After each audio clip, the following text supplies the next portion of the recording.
Extrémní napětí na korejském poloostrově. Severní Korea zaútočila 2 masty granátů na svého jižního souseda a ten odpověděl dělostřeleckou palbou. 2 vojáci jihu nepřežili, 19 lidí je zraněno.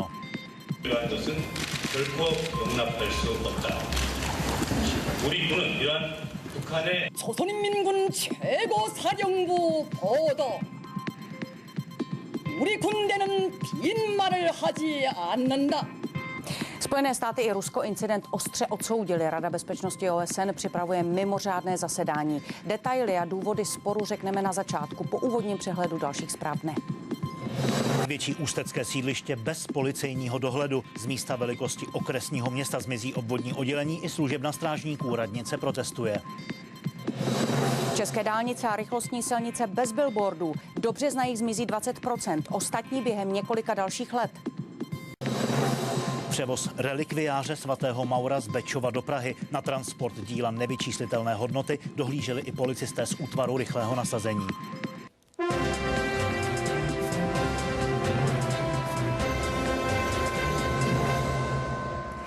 23. listopad a jeho události. Dobrý večer. Hezký večer.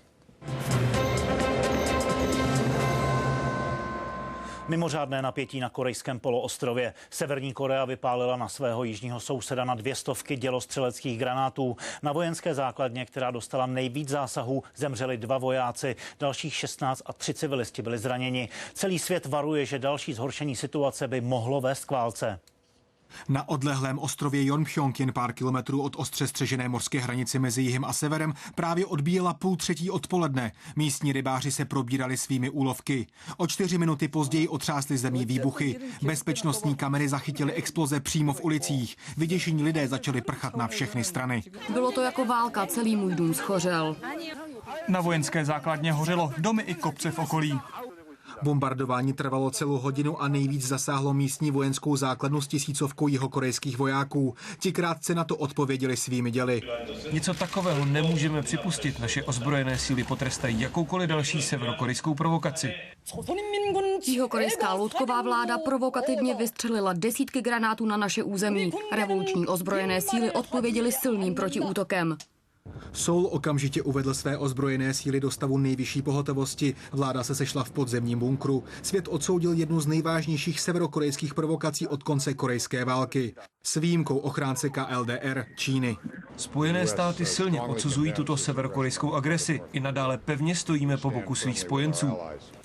Toto je už 3. incident za tento rok. Ten poslední je ale kolosální hrozbou pro celý region. Útočník nese ohromnou zodpovědnost. Po potopení korvety Cheonan severokorejským torpédem v březnu a předchozích incidentech v pohraničí se podle pozorovatelů jasně ukazuje nejen to, že Pchjongjang si z Rady bezpečnosti a sankcí nedělá nic, ale i to, že mezi Korejemi přes příměří z roku 53 dosud trvá válečný stav. Jakub Sánto, Česká televize. Na jihu dynamická otevřená ekonomika, na severu jedna z nejtužších diktatur světa. Zblížení obou Koreí brání mnohé, především ale snaha té severní získat jaderné zbraně a s jejich pomocí zajistit přežití čím dál izolovanějšího režimu.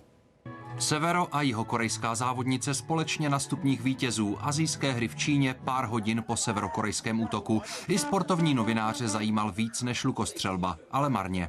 Budu odpovídat pouze na otázky o sportu. K tomuto tématu nemám co říct. Přes občasná vstřícná gesta jsou vztahy obou Koreí na bodu mrazu. Severokorejská vládnoucí dynastie zahájila generační obměnu. V září se čekatelem na trůn stal Kim Jong-un, nejmladší syn diktátora Kim Jong-ila.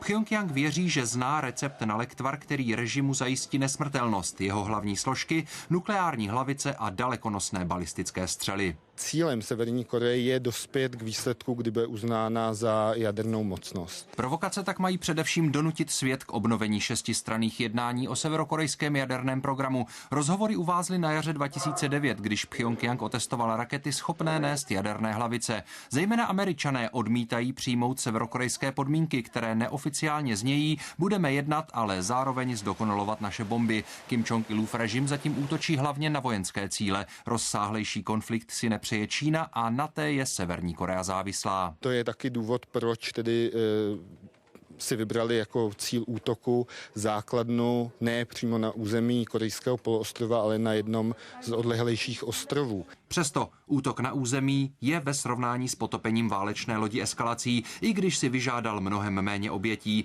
Napětí mezi Korejemi tak ještě zhoustlo. Jan Moláček, Česká televize.